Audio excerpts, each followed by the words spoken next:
안녕하세요. 천재인 변호사입니다. 정말 오랜만에 영상을 올리게 되는데요. 최근에 이제 이민성에서 새롭게 마이그레이션 스트래티지라 그래서 앞으로 변경될 비자법에 대해서 발표를 했죠. 그래서 이제 그것에 대해서 좀 몇 가지 구독자분들께서 관심 있으실 만한 내용이 있으셔서 제가 이렇게 좀 급하게 영상을 좀 촬영하게 됐습니다. 최근에 이제 발표된 내용에 따르면, 그러니까 한마디로 대도시에 거주하는 이민자들의 수가 너무 많다, 이런 얘기예요. 그래서 이를 대폭 축소를 시키고 반대로 이제 외곽 지역으로 이제 그 인구 분포를 넓히겠다는 그런 정부의 의지가 있는 것으로 판단이 됩니다. 그래서 이제 그 대도시의 이민자 숫자의 감소를 하는 데 있어서 가장 효과적인 방법은 아무래도 임시 비자 소지자, 특히나 학생 비자나 졸업생 비자 소지자들의 수를 대폭적으로 급감하는 게 있겠죠. 그 내용이 방대하지만 오늘은 여러분들께서 관심 있으실 만한 내용만 제가 추려서 영상을 만들어 보겠습니다. 여기서 말씀드리는 이민자라는 것은 영주권자나 영주권을 신청하려는 자만을 얘기하는 것이 아니고요. 학생 비자, 워크 비자, 졸업생 비자 등 이제 임시 비자를 소지한 모든 사람들을 다 일컬어서 뜻하는 말입니다. 자, 그래서 그 중에서도 우리가 가장 타깃이 된 것이 이제 학생 비자 그리고 졸업생 비자입니다.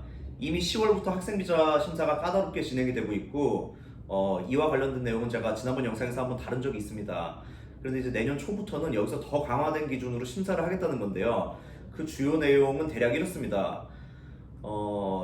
비즈니스 컬리지 같은 VET, VET 과정이라고 부르는데요. 이제 우리가 뭐 일반적으로 많이들 등록하시는 좀 학비가 좀 저렴하고 출석이 조금 자유로운 학교들을 뜻하는 말이죠.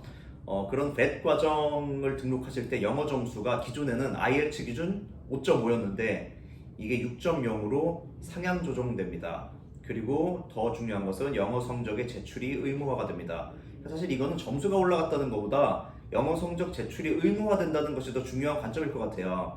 기존에 우리가 비즈니스 컬리지 같은 거 등록할 때 사실상 영어 점수 제출하신 분들 거의 없잖아요. 영어 점수 없이 자체 입학시험 같은 걸로 이제 간소화된 절차를 통해서 입학을 하셨는데 앞으로는 이제 VET 과정에 입학하실 때 영어 시험을 반드시 제출하셔야 됩니다. IELTS 기준으로 6.0 이상을요.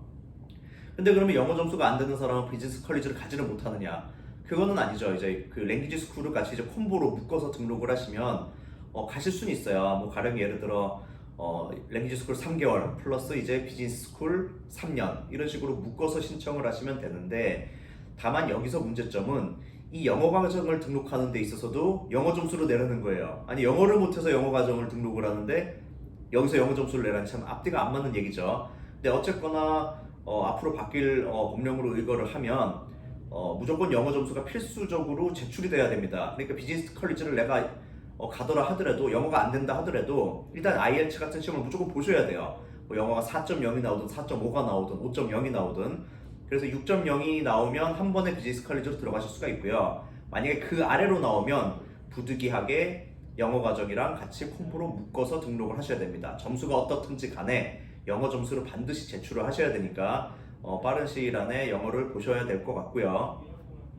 과거에는 GTE라고 해서 이 사람이 학업을 위해 임시적으로 호주에 체류할 뿐이며 학업이 끝나면 본국으로 돌아갈 것이다.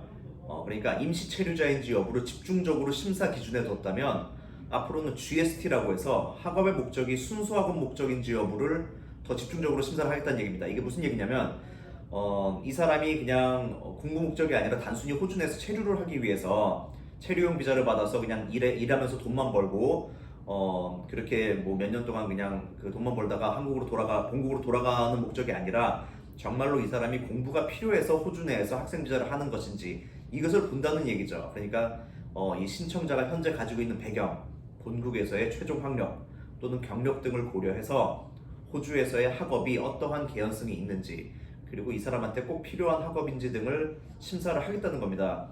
결과적으로 기존에는 우리가 예전에는 뭐 어카운팅 같은 거 과정 등록해서 3년 학생 비자 하다가 갑자기 또 마케팅으로 바꿔서 한 3년, 뭐 그리고 끝나면은 IT로 또 바꿔서 한 뭐 2, 3년 이렇게 계속 체류를 연장할 수가 있었죠.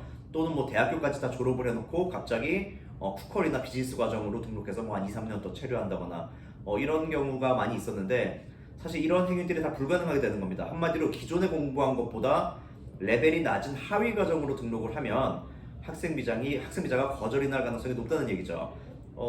여기는 이제 졸업생 비자 끝나고 학생 비자로 연장하는 경우도 해당이 됩니다. 예전에는 졸업생 비자 끝났는데 경력이 모자라면 뭐 학생 비자 비즈니스 컬리지 같은 거 등록을 해서 경력을 뭐 2, 3년 채우는 경우가 있었는데 이제는 그게 불가능해지는 거예요. 졸업생 비자를 한번 했으면 다시 학교로 또 등록한다는 자체가 이게 순수하고 목적이 아니다 이렇게 본다는 얘기가 되겠죠.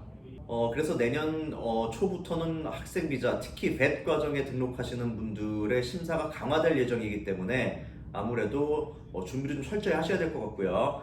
그 외에도 기존의 한국 학생 같은 경우는 장고 증명이 필수 서류가 아니었어요. 근데 내년 초부터는 장고 증명이 필수 서류가 될 것으로 예상을 하고 있으니까 이 부분도 염두에 두셔서 장고 증명도 준비를 하실 수가 있어야 되겠습니다. 다음은 졸업생 비자입니다. 이 졸업생 비자는 뭐 대학교 과정이나 뭐 석사, 박사 또는 부족직업군 학과 졸업한 사람들한테 주는 비자인데요. 이게 코로나 기간 동안에 기간을 대폭적으로 이제 상향 조정시켰었는데 이걸 예전처럼 다시 단축시키겠다는 얘기입니다.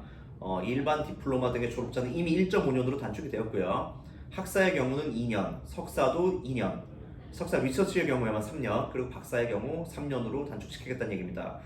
이 외에 이제 지방 지역 졸업자들의 경우에만 뭐 사정에 따라서 1년에서 2년 정도 연장이 가능하고요. 그리고 중요한 것은 영어 점수가 기존의 IELTS 기준 6.0에서 6.5로 상향 조정된다고 합니다. 이게 사실 큰 변화예요. 예전에 보면 저희 고객들 대부분 뭐 6.0은 어떻게 맞아오시는데 6.5를 맞으신 분을 제가 많이 보지를 못했어요. 그러니까 졸업생 비자를 앞으로 준비를 하시려면 영어 공부를 미리미리 해주셔야 될 것 같고요. 더 중요한 것은 나이가 이제 기존의 50세 제한에서 35세 제한으로 연령을 낮춘다고 합니다. 이게 참 어이가 없는 것 같아요. 우리가 100세 시대에 살고 있는데 나이 제한을 늘려도 모자랄 판에 35세로 줄인다는 것은 좀 말이 안 되는 것 같긴 한데 특히 박사과정 같은 경우는 뭐 학사, 석사 그리고 사회 경험까지 있는 사람들이 다니는 경우가 일반적인데 이게 나이가 35세가 넘어가는 경우가 좀 많지 않을까요?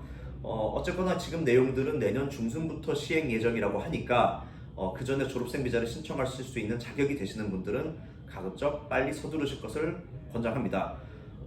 그리고 이제 비자 심사 자체도 좀 간소화시키겠다고 하고요.